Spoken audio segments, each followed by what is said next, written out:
Hey guys, Nike here. The recent balance patch put Viper Condi Berserker back on the map, both with a DPS boost as well as the ability to maintain Berserk uptime significantly improved. But that's not the build we're talking about today. This video will be discussing one of the most overpowered solo open world builds in the game, and one that got significantly buffed this patch.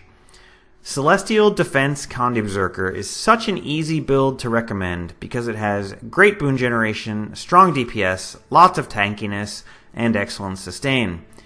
This balance patch buffed the DPS considerably by adding some duration of the Condis on the burst skills, but also buffing the Last Blaze trait to extend Berserk mode by an extra second per rage skill used. Longer Berserk uptime equals more damage and more boons.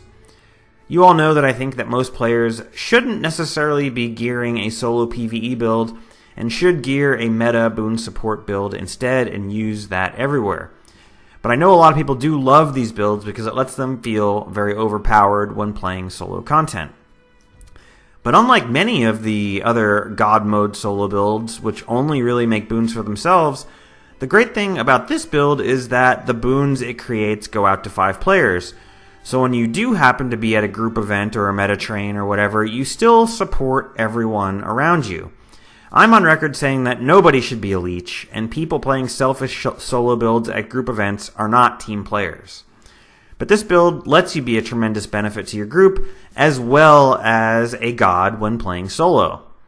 So if that sounds like the build you're interested in, stick around and we'll talk about it. So our gear, very simply, is going to be full Celestial. This build works fine with exotics if that's what you have from your starter set, but the benefit of Ascended with Celestial is quite worth it if you have the means. The single hardest thing to acquire with this build will be our rune set. You want 6 Superior Rune of the Trapper. The only way to get these is crafting them yourself, which means leveling up one of the armor crafting disciplines to 400. Once you're there, crafting these runes will cost you around 12 gold. If this is beyond your means at the moment, you can use Superior Rune of Balthazar, Superior Rune of the Berserker, Superior Rune of the Firebrand, Superior Rune of the Undead, and Superior Rune of the Sunless, which are all okay choices of various costs. I do think it's worth emphasizing that Trapper runes are quite superior to all of these.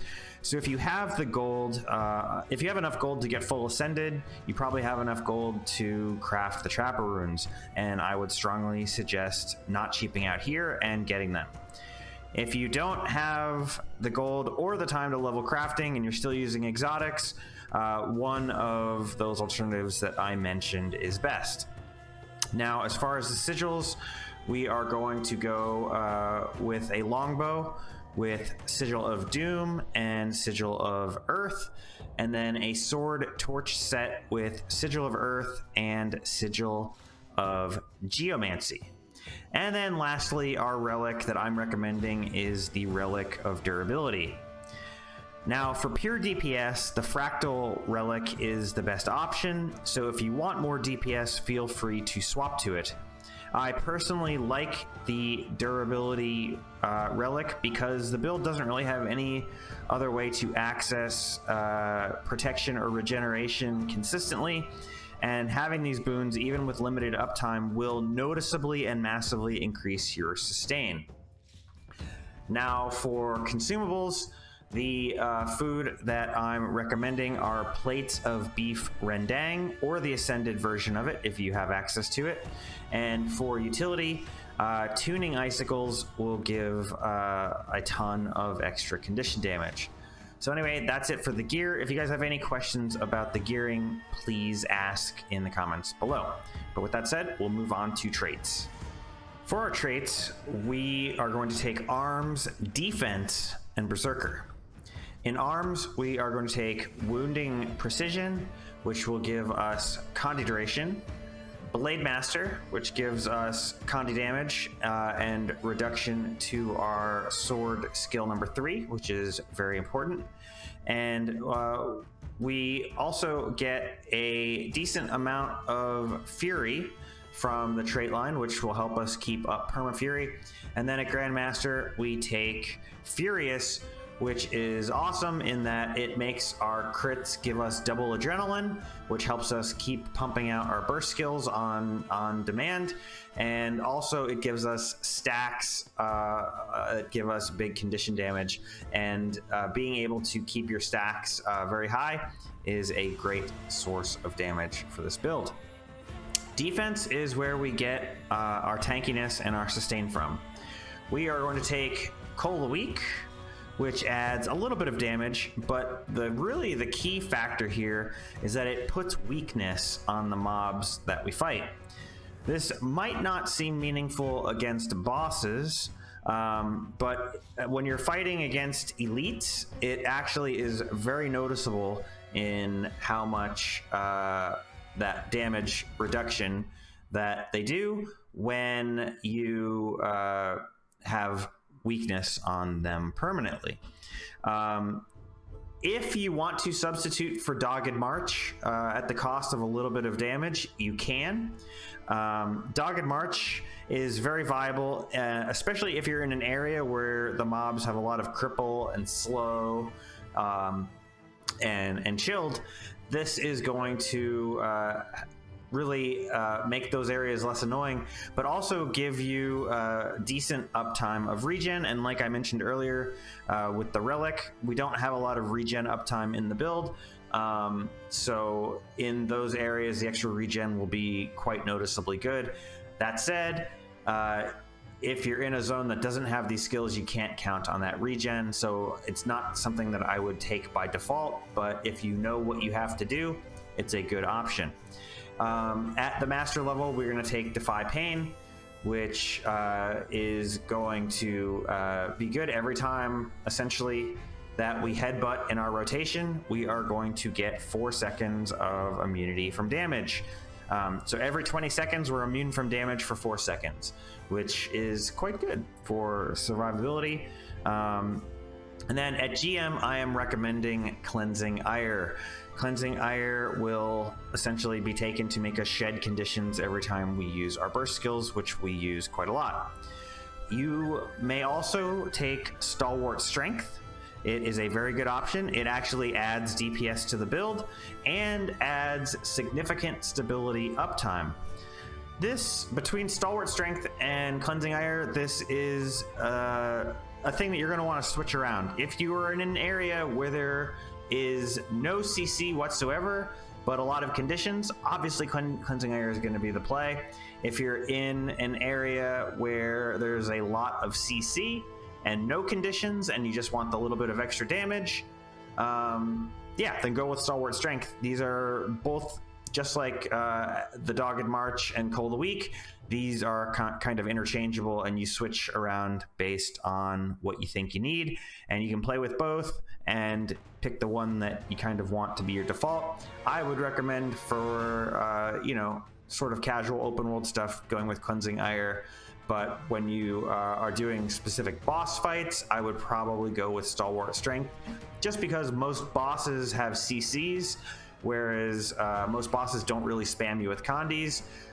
But in the open world, condies are going to probably be a little bit more of a problem. So that's just my thoughts on that. Additionally, the minor traits is where we have our most important trait, and that is Adrenal Health. Adrenal Health gives us the lion's share of our sustain.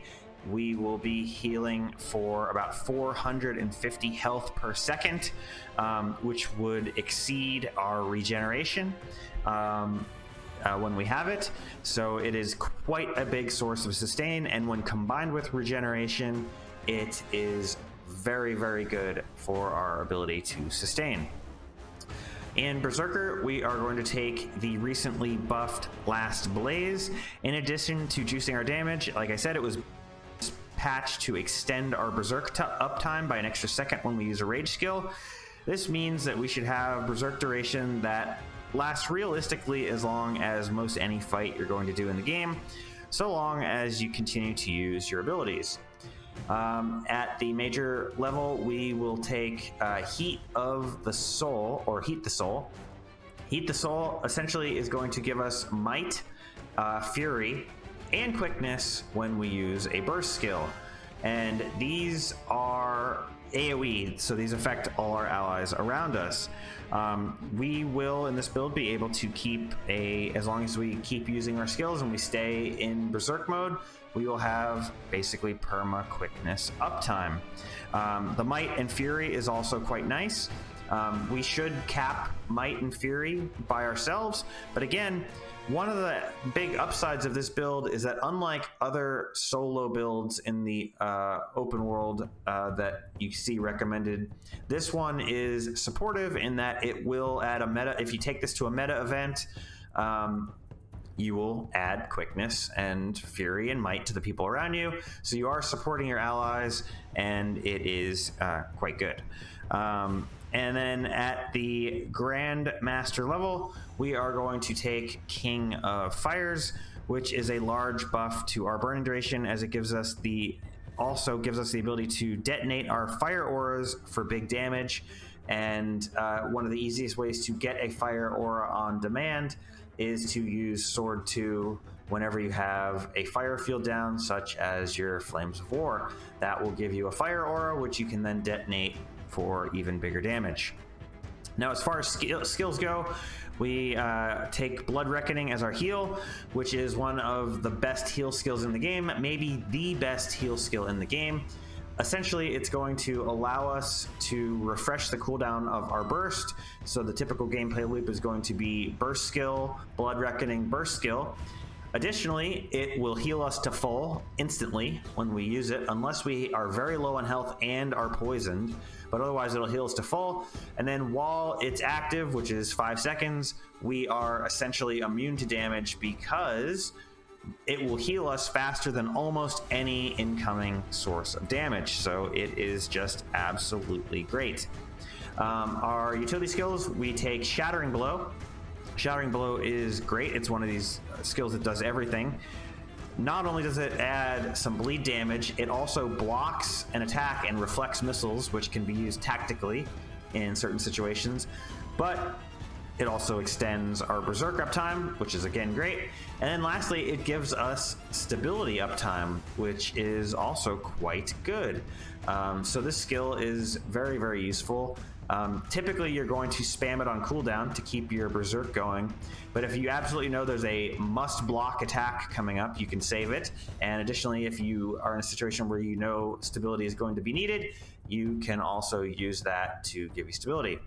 For Great Justice, very simply, is going to give us Might and Fury and to all of our allies, and that is pretty self-explanatory about how good that is. It's been a staple warrior skill for a long time. If you are in a boss fight where damage is not the problem and you need more sustain, you can switch out for Great Justice for Banner of Defense.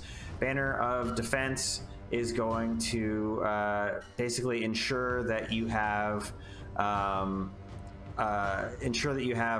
regen for the entire fight. So that is going to massively increase your sustainability. Additionally, it will give you a barrier and Aegis, so that is something that you can use very helpfully in those sort of fights.